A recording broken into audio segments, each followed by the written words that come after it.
Саламатсыздарбы, урматтуу өкмөт мүчөлөрү, урматтуу жыйындын катышуучулары. Бүгүн өкмөттүн жаңы курамы биринчи жолу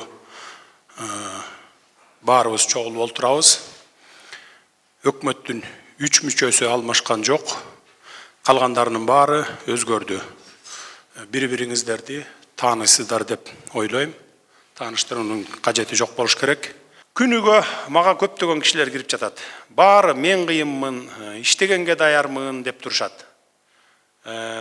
Колдон келишинче баардык саясий күчтөрдү тартып, эч кандай мындай бир куугунтук албай саясий, же болбосо сен мага кечээ күнү катуу сөз айттың, же бүгүн мындай дедиң дебестен бардык жаштарды жумушка тартканга аракет кылдык. Өзүңүздөр көрүп атасыздар.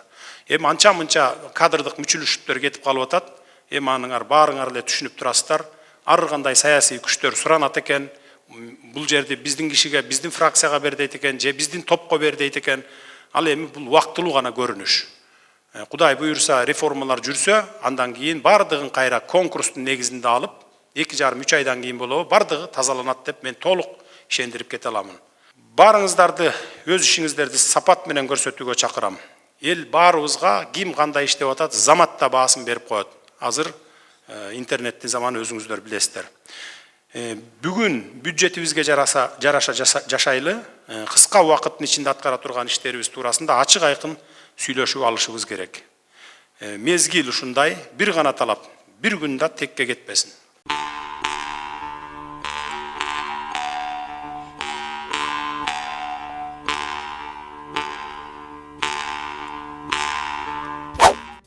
Кыргыз Республикасынын президентинин милдетин аткаруучу премьер-министр Садыр Жапаровдун төрагалыгында Кыргыз Республикасынын өкмөтүнүн жаңы курамынын алгачкы жыйыны болду.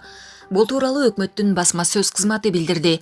Белгилүү болгондой, президенттин милдетин аткаруучу премьер-министр Садыр Жапаров өкмөт жыйынын ачып жатып, Кыргыз Республикасы адам турмушунун бардык чөйрөлөрүнө таасирин тийгизген жеңил эмес кырдаалга туш болгонун белгиледи.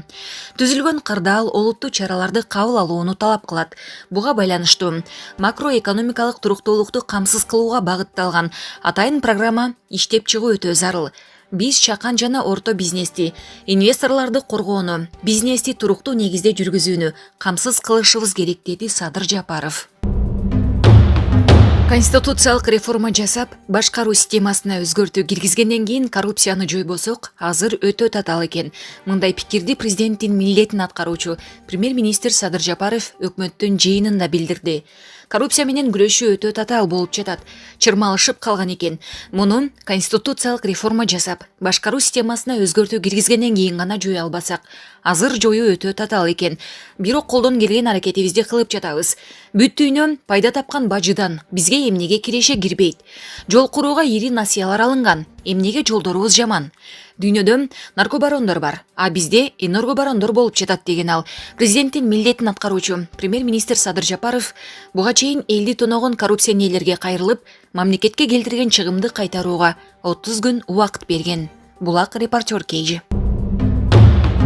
Бүгүн 29 октябрда түшкө маал Бишкектин айрым аймактарында электр жарыгы өчтү. Айрым аймактарда кайра электр жарыгы күйсө, айрым жерде кайра өчүп жатты. Саат 14:08 интернетте Бишкек жебди тартылган видео тараган. Электр станциялары ААКтын басма сөз кызматы Тазабек басылмасына билдиргендей, видеодо түтүн эмес, буу чыгып жаткан. Булак бара келди. Бишкек шаардык сотунда Курсан Асановдун баш коргоо чарасы каралууда. Соттук отурум жабык эшик артында өтүп жатат. Соттун алдында эл Асанов менен генерал Асановдон колуңду тарт, биз мыйзамсыздыкка каршыбыз. Курсан Асанов улуттук лидер деген транспаранттарды көтөргөн адамдар тобу турат.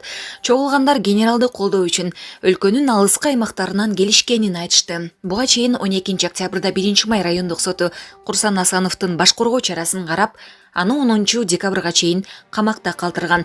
Эске салсак, Курсан Асанов 2020 жылдын 10 октябрында массалык башаламандыкты уюштуруу менен козголгон кылмыш ишинин алкагында кармалган. Булак Супер Кейжи. Саясатчы Өмүрбек Бабанов соц тармактагы баракчасына төмөндөгү видео тасманы жүктөп, үй ага тиешелүү экендигин четке какты. Жалганчылар токтоткула, жок дегенде Кудайдан корксоңор боло. Бул үй меники эмес. Куралбас жалганчыларга айтып коеюн. Менин үйүм мындай эмес. 20 жыл мурун 33 жашымда өзүм салган кичинекей эле үй. Ар бир айылда меникинде үй бар. Фейкке жамынып калп айткан адам адашып калыпмын деп жазып койсун. Ошондо Кудай кечирет. Жалганчылар, силер өз ысымыңар менен жазууга да духуңар жетпейт деп жазган ал. Булак аргумент кейжи. Ырсалиев Жамалбек Самарбекович Бишкек шаарынын турак жай коммуналдык чарба иштери боюнча вице-мэри болуп дайындалды. Бишкек шаардык мэриясынын маалыматына караганда тиешелүү буйрукка мэрдин милдетин аткаруучу Балбак Төлөбаев кол койду. Буга чейин Ырсалиев Бишкек шаардык кеңешинин депутаты болчу. Булак баракелди. Президенттин милдетин аткаруучу премьер-министр Садыр Жапаровдун дипломатиялык өкүлчүлүктөрдүн жана эл аралык уюмдардын башчылары, чет мамлекеттердин ардактуу элчилери, консулдар менен боло турган жолугушуусу өтпөй калган. Буга байланыштуу өкмөттүн маалымат кызматы билдирүү таратып, премьер-министрдин жана өкмөт мүчөлөрүнүн ант берүүсү да ошол күнгө белгиленип калганына байланыштуу Жапаровдун элчилери менен жолугушуусу башка күнгө жылдырылганын кабарлады. Жолугушуу 28 октябрда саат 14:00 белгиленген. Ал эми өкмөт мүчөлөрүнүн ант берүүсү да ошол күнү жогорку кеңештин жыйынында болгон. Өкмөт Садыр Жапаровдун чет мамлекеттердин ардактуу консулдар менен жолугушуусунун күнү боюнча кошумча маалымат берилерин билдирүүдө. Буга чейин интернетте Жапаров менен жолугушууга чакырылган дипломатиялык өкүлчүлүктөрдүн жетекчилери келбей, катардагы кызматкерлерин гана жиберишкен үчүн жолугушуу өтпөй калганы тууралуу маалымат тараган. Булак Марал ФМ. Талас облусунун Кара-Бура районуна караштуу Кайнар айылынын тургуну той этегинен кызыл китепке кирген кызгылт бир газан канаттуусун кармап алган. Ал канаттуу уча албай калганын көрүп 28 октябрда мамлекеттик экотехинспекциясынын кызматкерлерин чакырган. Андан соң бир газанды Талас облусу боюнча региондор аралык башкармалыгына тапшырган. Жаныбарлар дүйнөсү жөнүндө мыйзамга ылайык сейрек кездешүүчү кызгылт бир газанды реабилитация кылуу максатында жеринде акт түзүлүп, бугу эне коомдук фондуна өткөрүлүп берилген. Булак Спутник Кейжи. Атбаш районуна караштуу Атбаш айылынын тургуну блогер белгисиз адамдар иттин башын жөнөткөнүн соц тармактагы баракчасына жазып чыкты.